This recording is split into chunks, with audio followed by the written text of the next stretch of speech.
These locomotives are battery powered. Each locomotive has a total of 4 trays of batteries. Prior to this investigation, a team was sent into this area to explore this area, and at that time the batteries were disconnected, the leads taped up, and the voltage checked on each tray of batteries. This locomotive that we see now is a locomotive that had the air compressor installed on it. The air compressor at this time has not been looked at close enough to determine whether or not, in the opinion of the Department of Mines and Minerals, that it was a possible source of ignition. The pressure switch that controls this compressor, in order that it goes off and comes back on in the event that the pressure does go down, has been looked at and seems to be in good condition. The brakes, mechanical brakes on this locomotive, the shoes show that the brakes are firmly against the wheels, indicating that the brakes have been applied. Now, the pressure switch and pressure gauge, the switch control the starting and stopping of the air compressor. As the pressure builds up to the maximum or the setting on the system, it was automatically shut off by this switch. By the same token, when the pressure did drop off, the air compressor kicked on, assured that you do and did have a positive braking system on this locomotive at all times. This pressure switch here indicates that, in all probability, that it is a faulty switch. As you can see here at this point here, it indicates that there is still pressure in this line, and until it is further investigated, we would not say as to whether or not this switch is defective or not.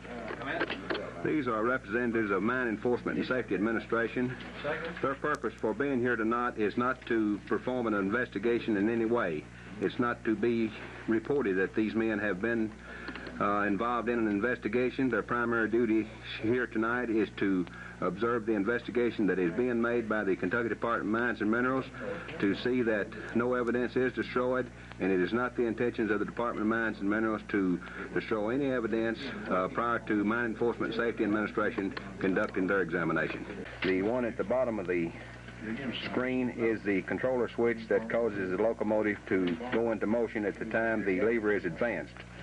It is reported by the second shift maintenance foreman, Hargus Maggard, that the forward and reverse switch is in the on position, indicating that it would be ready to go in the reverse direction in the event that the controller switch was open and the motor had sufficient amount of voltage in the batteries to operate.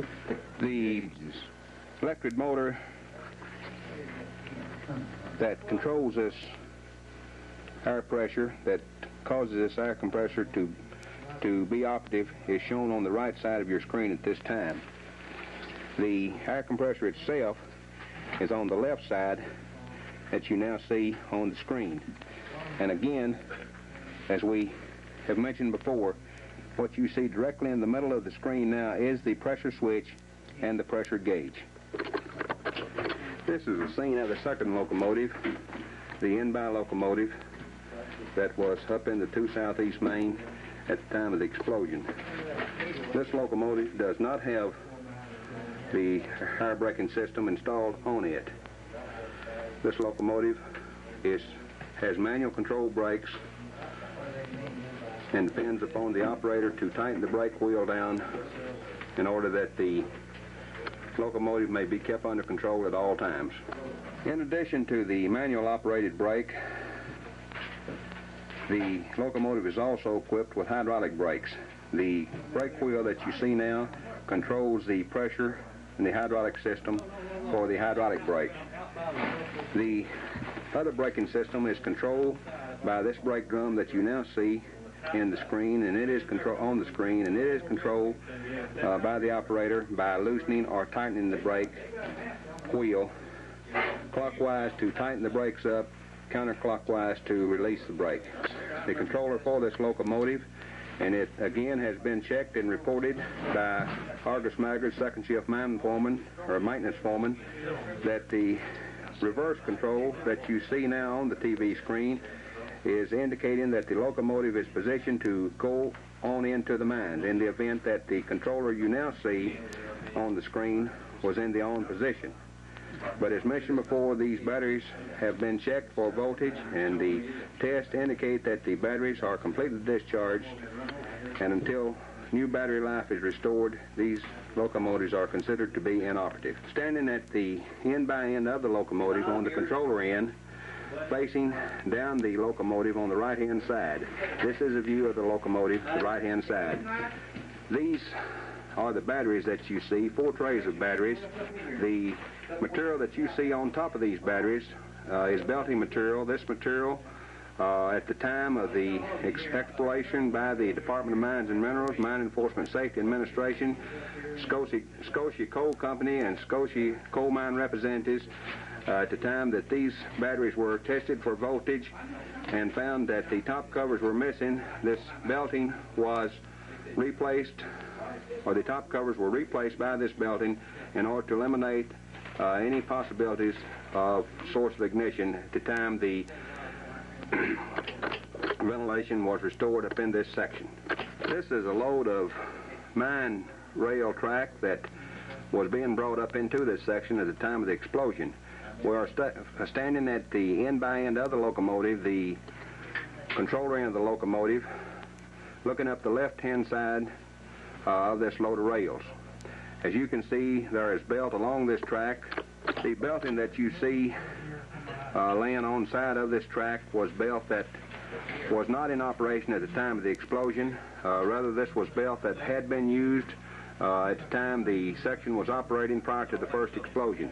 This belt could have been located on the rib, or it could have been located in the center of the track. You see on the TV screen now Mr. Sam Johnson, who is making a thorough investigation of this load of rails, and all pertaining to the investigation. We have moved over to the right side of this load of rails.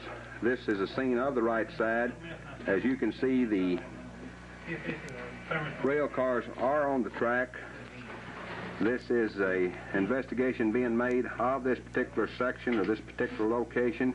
The examiner here is Albert Alexander, making a thorough examination, an inspection of this condition of this rail and the area around this rail. Upon 2 rubber gloves, a Pepsi-Cola can, and some aluminum foil.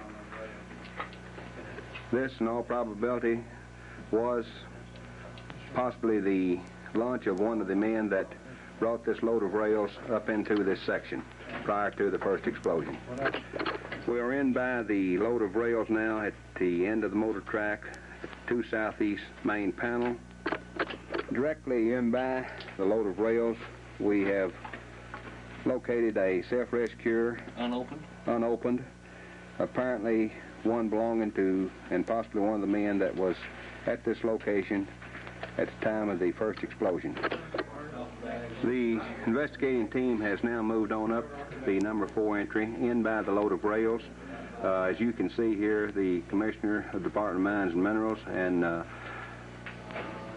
Argus Maggard, representative of the Scotia Coal Company, are making this investigation jointly. On up in the, further up is Sam Johnson, who is Deputy Commissioner and a representative of Mine Enforcement and Safety Administration. This is a shot of the roof directly on the side, right-hand side of the locomotives. This shot is being made in order that you may observe the soot and debris on the roof bolts, the discoloration of the ribs, as well as the roof bolts. This is one of the battery covers that was blown from one tray of these batteries, either on the in-by or out-by locomotive. As we walk on down the entry going down toward the locomotives, you see the second battery cover on the screen at this time. This is another one of the battery covers that is approximately 70 feet from the locomotives. This particular scene is being made, number 4 entry, number the pillar between number 32 and 33 crosscut. We are making this shot in order that you might compare the appearance of the rib, the rock dust, things that is normally done in a mine operation, and make a comparison of the condition of the rock dust at this location as compared to the rock dust that you have seen prior to this shot. It appears to me that the explosion, the first explosion, if it did originate up into in the 2 Southeast Main, that it did not have too much of force that extended on up into the headings of the 2 Southeast Main. This is not to say that in no way that the State Department is going on record as saying that no explosion occurred in the 2 Southeast Main. As mentioned in other tapes, this is just speculation. This is just the opinion of one representative, and in no way we are to be quoted that we are pinpointing the location of the first or the second explosion at this time. This is a scene of a miner's coat or jacket that was detected by the investigating team. This particular scene is being made in the number 33 crosscut of number 4 entry, the 2 Southeast Main entries. This is a miner's lunch bucket, top, and a seat or cushion possibly out of the deck of one of the locomotives. And as we sweep on across, we notice another battery cover indicating that there was quite a bit of force at the location of the battery locomotives. Something caused these battery lids to be blown up in this direction, indicating that the force did come out by and did extend up into the 2 Southeast Main, even though it wasn't violent to the extent that the ribs had a discoloration or a change in appearance. This is another cover off of a tray of batteries that was on one of the 2 locomotives at the time of the explosion. This particular cover is approximately 150 to 175 feet from the locomotive. This is in by the locomotives. Again, we mentioned that the force of the explosion did cause this cover to be blown in this direction. This is a miner's cap. As you can see, this miner's cap has been exposed to excessive heat. It has caused this helmet to melt and disform its shape. This helmet, in all probability, was one that was worn by one of the victims that was at the location of one of these locomotives at the time of the first explosion. This is the second miner's cap that was discovered by the investigating team. This cap was approximately 30 feet from the other that you have just seen. This, in all probability, was the cap worn by the second victim at the locomotive at the time of the first explosion. 7200 volt high voltage cable that did extend up into this 2 Southeast Main when it was in production. As mentioned earlier in this tape, this circuit was disconnected prior to the first explosion. The bursted spot that you see on this cable, upon being examined, found to be only the outer jacket. In all probability was torn in the process of either being transported into this section or after hung in this section. It's a possibility that something did cause this cable to be damaged. In no way do we feel like that this cable had any connection with the source of ignition of this first or second explosion. This is a shot of a piece of rope that possibly was used, that is used in many cases to drag the high voltage cable with.